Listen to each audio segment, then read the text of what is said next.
Well, in the last 10 years, just to put it in perspective, the very first year we introduced it commercially to restaurants and hotels and wine shops. We made about 1,200 cases. So that was in 2005. We're now, this year we'll produce close to 75,000 cases of wine here in the United States. So it's, it's American dream stuff.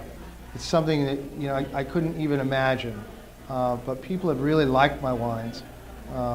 They like the style, which is California in many ways, but inspired by French winemaking.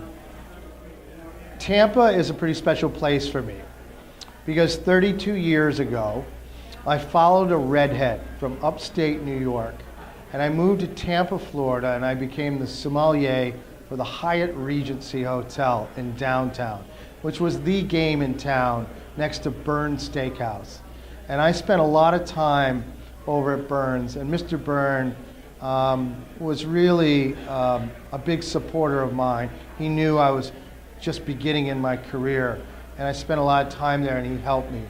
And the food and wine scene here has exploded. St. Petersburg is nothing like it was 30 years ago. We used to come over to the Don Cesar Hotel and scrape up enough money to buy a drink because it was so expensive. And now you look around downtown St. Petersburg and you have these amazing markets and restaurants and cafes with a pretty sophisticated, not only palate for food, but also a palate for wine. And that's one of the reasons why our wines are really starting to take hold here. And it's great to come back. And that redhead, she still lives around here, and I hope she sees these wines.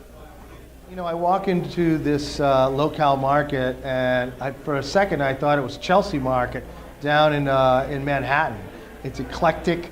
There's plenty of food stations and different, a variety of vegetables and salume, and you could spend a day here. And they have an amazing wine bar upstairs with great wines by the glass and small plates. I think it's going to be a great destination.